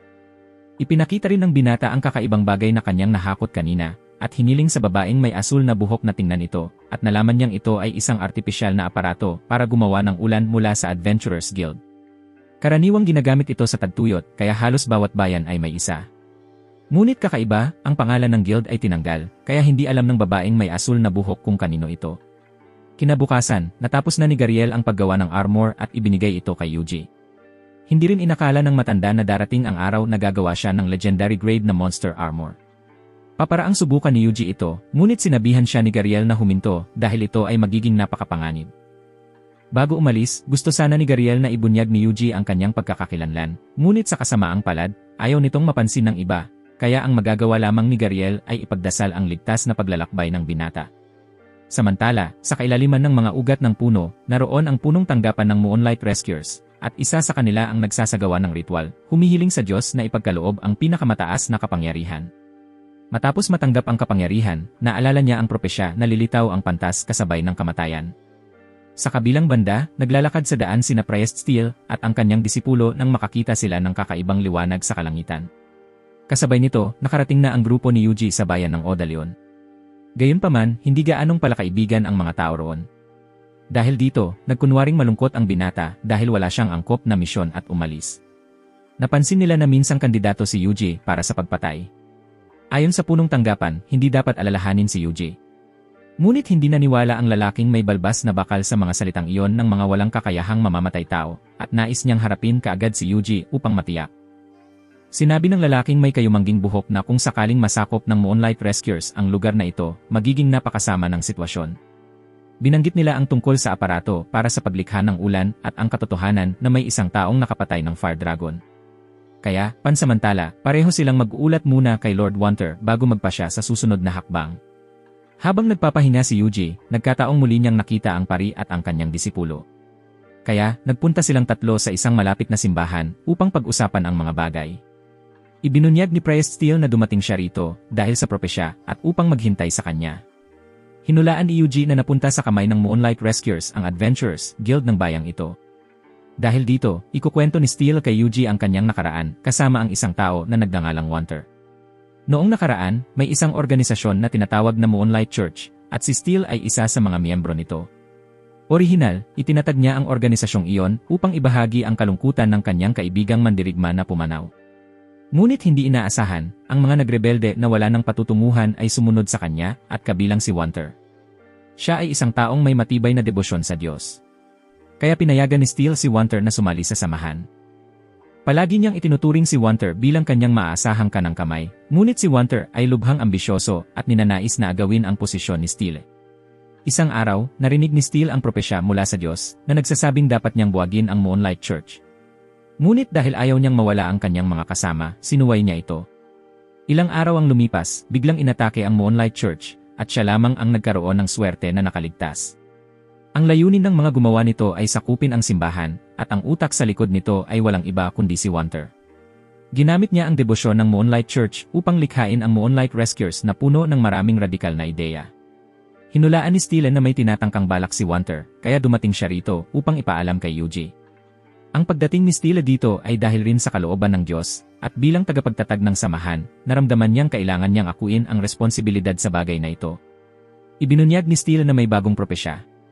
Si Wanter ay magiging isang maruming ilaw na maglulubog sa mundong ito sa kaguluhan, ngunit pagkatapos ay may darating na mensahero na matutuklasan ang kanyang kinaroroonan, at tiyak ni Steel na si Yuji ang mensaherong iyon. Dahil sinabi sa aklat na ang taong makakagamit ng Cassie Dagger ang mensahero.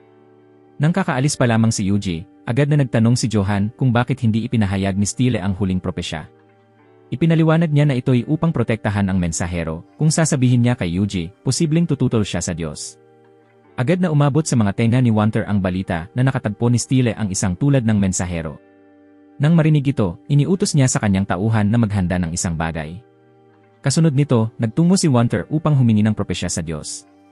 Ipinahayag ng Diyos na darating ang mensahero rito, kasabay ng paglisan ng gabay. Naalala ni Wanter na malapit nang kumilos si Steel, kaya ngumiti siya ng may masamang balak. Gabing yon, patuloy na iniisip ni Yuji kung bakit palaging tinutukoy siya ni Steel bilang mensahero. Naalala rin ng binata ang kwento ng blonde tungkol sa taong lumitaw sa mitolohiya na nagdadala ng mga bagay gamit ang slimes, kaya nagpasya siyang tanungin si Steel kinabukasan. Ngunit nang dumating si Yuji, nalaman niyang maaga nang umalis si Steele. Agad niyang tinanong ang slimes kung may nakita silang bakas ni Steele at nalaman na maaga pa lamang ay pumasok na ang dalawa sa gubat. Sinabi ni Yuji sa kanila na sundan ang kanilang mga bakas at agad na naglakbay siya kasama ang Proud Wolf. Sa puntong ito, natagpuan na nina Steele at Johan ang lungga ni Wanter. Agad niyang hiningi sa sinaunang Diyos ang kapangyarihan upang wasakin ang hadlang at makapasok. Salamat sa malawak na network ng 500 slime na magkakapatid, mabilis nilang nalaman ang lokasyon kung saan nagpunta si Steele at ginabayan si Yuji doon. Nang pumasok si Steele, nakita niya na nakaposisyon na ang mga Moonlight Rescuers para umatake, kaya ginamit niya ang enhancement sa depensa at hiningi ang suporta ng Diyos. Di nagtagal, dumating na ang grupo ni Yuji sa kinalalagyan ng mga Moonlight Rescuers. Gamit ang barrier dispelling magic, matagumpay na nakapasok ang binata sa loob. Sa sandaling iyon, hinarap ni Steele at Johan si Wanter at pinag-usapan ang propesya. Alam ni Steele na mawawala ang kanyang buhay dito, ngunit pumunta pa rin siya dahil iyon ang kapalit ng pagtutol sa sinabi ng Diyos. Pagkarating ng grupo ni Yuji, nakita nila ang mga tao na tinalo na ni Steele na nakahandusay sa lupa. Isa sa kanila ay buhay pa at biglang hinawakan ang isang slime na labis itong natakot. Kahit matanda na si Steele, nanatili siyang napakaklase nang kaya niyang talunin lahat ng tauhan ni Wanter gamit ang sariling kamay. Ngunit, dahil sa isang sandali ng kapabayaan, mahigpit siyang nabikis ng mahika ni Johan at nawalan ng malay. Hindi inasahan ni Steele na siya pala ay tauhan ni Wanter, at nagamit lamang siya upang dalhin ang messenger dito. Sinabi ni Wanter na nagsimula ang lahat ng mabasag ng isang tao ang sumpa sa magic stone na inilagay nila sa kagubatan. Matagal nang hinahanap ni Wanter si Yuji upang patayin siya, ngunit ang kapangyarihan nito ay higit pa sa kanyang inaasahan. Kahit ang mga halimaw ay walang kwenta hanggang sa lumitaw ang asul na dragon. Ibinigay ni Steele kay Yuji ang kapangyarihan ng Kessie Dagger upang sirain ang halimaw na yon. Ngunit dahil natakot si Steele na matuklasan ng mga Moonlight Rescuers ang kinaroroonan at tunay na pagkakakilanlan ng messenger, nagmadali siyang umalis. Hindi inaasahan, sinundan ni Yuji ang pari at sa pagkakataong iyon ay nawala rin ang Fire Dragon, na nagpabago sa kanilang plano kaya hindi na nila nagamit ang sumpa ng Dragon's Blessing upang pasiklabin ang kapangyarihan ng dragon at wasakin ang lahat. Ngunit may bagong plano si Wanter. Sa tulong ng Diyos, malapit nang maging realidad ang kanyang mga ideal. Ninais ni Steele na ialay ang kanyang katawan para sa messenger, pati na rin sa mga kasama na nawala noon. Kaya nang siya ay umalis, tiyak na lalabas siya upang wasakin ang kanilang plano. Ipinakita ni Wanter kay Steele na isinumpa niya ang mga tagasunod na naging mga halimaw. Nagalit si Steele sa kalupitan ni Wanter, ngunit ito'y labis na ikinatuwa ng huli. Habang inihahanda ni Johan na ipadala si Steele sa langit, biglang dumating si Yuji.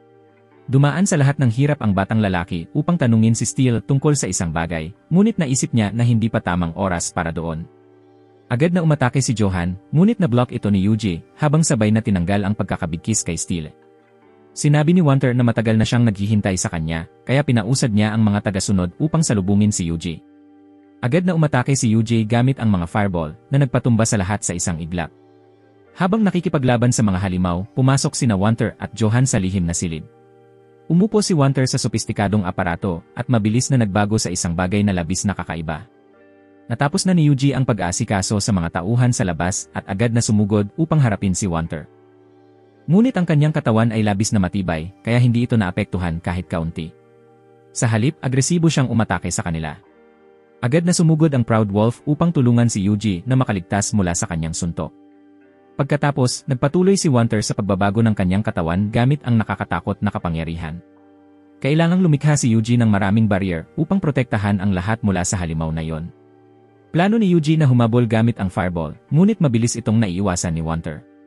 Kinailangan ni Yuji na lumipat sa mass attack. Ngunit sa kasamaang palad, sapat lamang ito upang magasgas siya.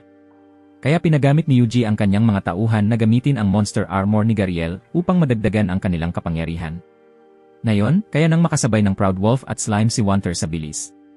Pinagsama nila ang lakas kasama si Yuji upang lumikha ng isang atake na nakakatakot ang kapangyarihan na nagdulot kay Wanter ng malubhang sugat.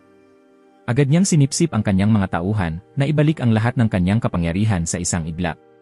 Sa pagkakataong ito, nagpatuloy si Yuji sa pag-atake gamit ang walang katapusang fireballs. Ngunit sa kasamaang palad, wala itong epekto sa kanya. Biglang naalala ni Yuji na ang kanyang kapangyarihan ay nagmumula sa isang sumpa. Umakyat ang binata sa Proud Wolf upang hiramin ang bilis nito sa pag-atake kay Wanter. Matagumpay na na-dispel ni Yuji ang dalawang binti ni Wanter na nagdulot sa kanya ng pagkabigo at patuloy na kontra-atake. Habang binabasag ni Wanter ang barrier, naghagis siya ng magic net na nakasagip sa isa sa kanyang mga braso. Nagpatuloy si Yuji at ang kanyang mga kasama sa paghagis ng maraming magic nets na isinelyo ang lahat ng galaw ng halimaw na yon.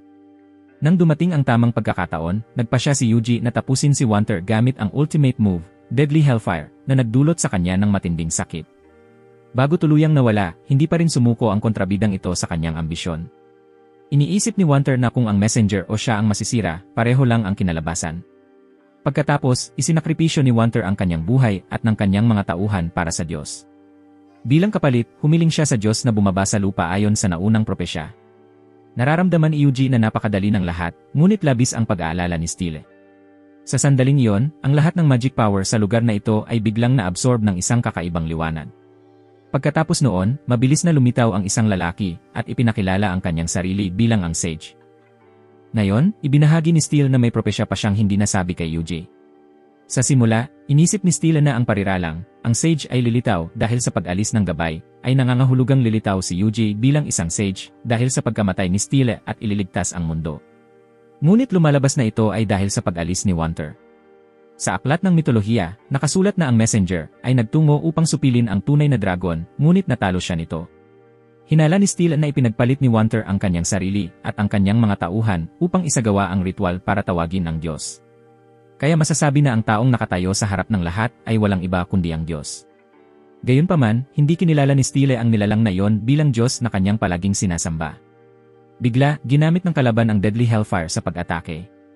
Sa isang kisap mata, nawala ang lugar at naging tumpok ng abo na labis na ikinamangha ng lahat. Habang handa na sanang lumaban ang mga slimes, agad na pinahusay ni Yuji ang kanilang lakas ng katawan at lahat ng kakayahan. Sa loob lamang ng ilang segundo, narating ng Proud Wolf ang kalaban ngunit agad itong na-neutralize. Gumamit ang kalaban ng Extreme Annihilation Hellfire bilang tugon, kaya agad na inutusan ni Yuji ang mga slimes na magkalat.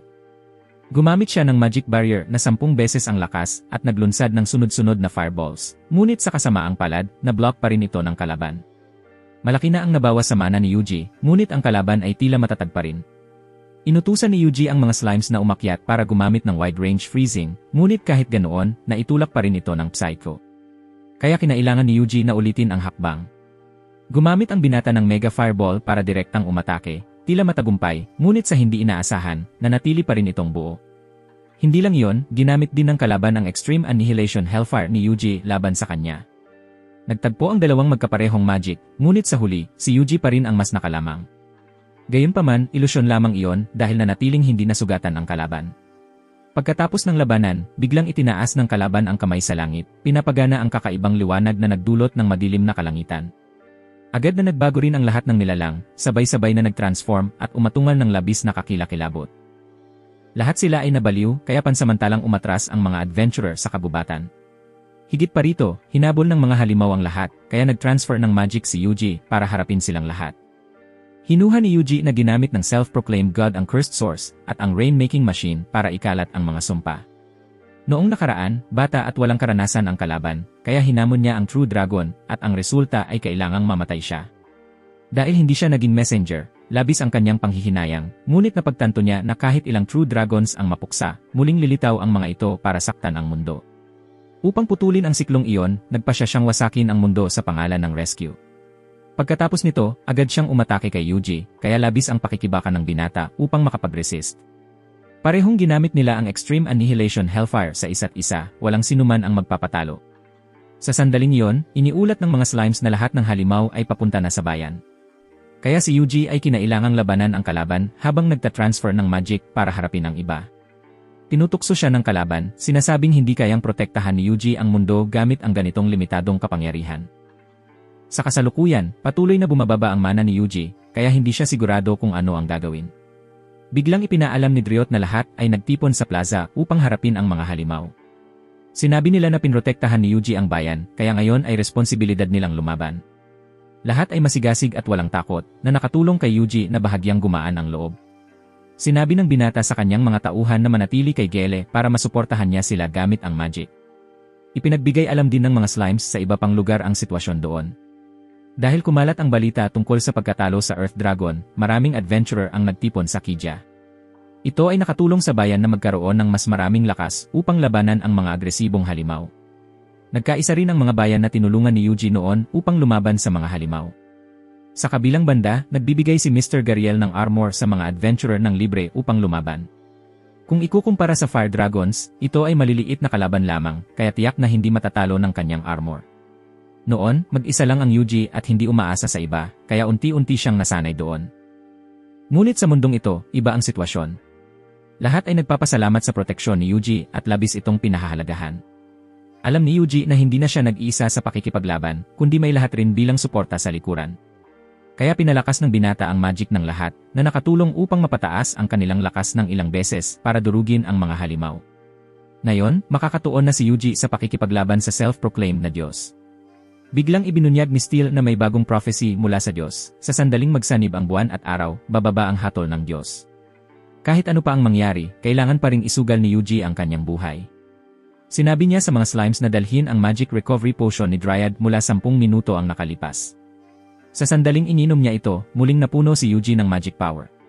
Hiniling ng binata sa Proud Wolf na bantayan si Priest Steel at agad na lumapit sa Diyos.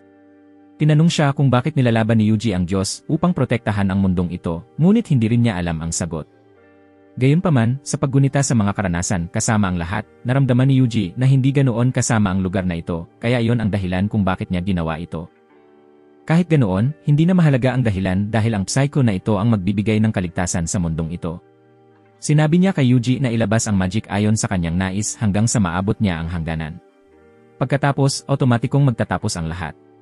Habang nag-aalangan si Yuji, biglang lumitaw ang Heavenly Strike technique na ginamit niya nang harapin ang dragon. Agad niya itong ginamit upang atakihin ang psycho, at sa kabutihang palad, epektibo ito laban sa kanya. Nang mapagtanto ito, patuloy na bumuhos si Yuji ng Heavenly Strikes na parang parusa mula sa Diyos para sa kanya. Ngunit kaya pa rin itong gumalaw, kaya pinagsama niya ang Kessie Dagger at Heavenly Strike upang lumikha ng isang napakakakaibang liwanag. Napagtanto ni Steel na ang eksenang ito ay ganap na tumutugma sa prophecy ng Diyos na binanggit kanina. Laban sa nakakatakot na atake ng Psycho, lumikha si Yuji ng magic barrier upang ikulong silang dalawa sa loob. Hindi maiwasan ng binata na humanga sa makapangyarihang barrier mula sa legendary grade magic armor na ginawa ni Master Gariel. Lubos siyang nagalit nang malaman na ang kanyang magic ay nakulong din sa barrier na ito. Ngunit bago pa man siya makagawa ng kahit ano, tinapos na siya ni Yuji gamit ang Kessie Dagger. Kaagad pagkatapos noon, nagbasag ang barrier at bumalik sa dati ang kulay asul ng kalangitan. Pagbaba sa lupa, bumagsak si Yuji dahil sa labis na pagod. Ngunit sa kabutihang palad, walang sinuman ang nasa panganib. Nang hapon na yon, pumunta si Steel sa simbahan at pinag-isipan ang prophecy ng Diyos. Ngayon, naunawaan niya na si Wanter ang gabay, at ang sage noong una ay ang sage na lilitaw dahil sa kanyang kamatayan. Gaya ng dati, maagang naglakbay si Yuji para simulan ang kanyang susunod na paglalakbay. Dahil ang Adventurers Guild dito ay nasakop ng Moonlight Rescuers, hindi komportable kay Yuji na manatili ng matagal. Sa pamamagitan ng mga slimes, nalaman ni Yuji na maayos ang kalagayan sa ibang bayan, at lahat ay nagdiriwang ng tagumpay. Sina Tina at Lisa ay umiinom habang pinag-uusapan kung paano kakaibang tumaas ang kanilang lakas sa labanan. Sa kabila nito, ang chef ay nagluluto ng marangyang handa para sa mga adventurers bilang gantimpala sa kanilang pagsusumikap at ipinapakita ni Mr. Gariel ang kanyang kahanga-hangang armor. Nang malaman ni Yuji na maayos na ang lahat, nakaramdam siya ng labis na ginhawa. Sa kabilang banda, hindi makontak ng Moonlight Rescuers si Wanter, kaya labis silang naguluhan. Isa sa kanila ang nais mag-ulat sa headquarters, ngunit inisip ng leader na hindi na kailangan. Higit pa rito, natapos na rin ang all-purifying device, kaya kapag na-activate ito, sa huli ay masisira ang kontinente. Handa silang isakripisyo ang kanilang buhay para sa layunin ng Moonlight Rescuers, na alisin ang Dark Destruction Dragon. Narinig ito ni Yuji at naisip niyang sobrang abala ang grupong iyon. Higit pa rito, habang kumakain, may grupo ng hindi inimbitahang mga halimaw na dumating para istorbohin sila. Nagbago ang eksena sa susunod na araw, nang pumunta si Yuji sa Adventurers Guild para tanggapin ang komisyon sa panghuhuli ng tigre dahil natalo na niya ito kahapon. Sinabi ng dalaga na ang achievement ng komisyon ay ipamamahagi sa lahat ng miyembro ng koponan, kaya hiniling niya na dalhin ni Yuji ang lahat dito. Hindi inaasahan, sinabi ni Yuji na siya ay nasa isang one-member na koponan, kaya labis itong naantig at napaluha. Akala niya ay hindi matanggap ni Yuji na namatay ang kanyang mga kasama sa misyon, kaya iyon ang dahilan ng kanyang sinabi. Pagkatapos, pinalubag siya ni Yuji na napakalakas ng tigre, kaya maipagmamalaki ng kanyang mga kasama na nakaligtas siya at nakabalik. Biglang lumitaw ang isang tao na nagngangalang Meiji at napag-alaman na natalo ang tigre gamit ang fire element magic. Inisip ni Meiji na mataas na uri si Yuji bilang isang mage, ngunit sinabi lamang niya na siya ay isang beast tamer. Inalala ni Meiji na narinig niya ang mga usap-usap tungkol sa isang beast tamer na gumagamit ng magic para talunin kahit ang mga legendary dragon. Matapos ihambing ang magic at propesyon ni Yuji, napagtanto ng lahat na siya ang misteryosong tao na matagal nang pinag-uusapan sa martial world. Ang batang nais mamuhay ng payapa ay biglang nahayag ang kanyang pagkakakilanlan at naging isang youth idol. Kaya sa ngayon, hindi niya alam kung ano ang gagawin. At doon, opisyal na nagtatapos ang yugtong ito.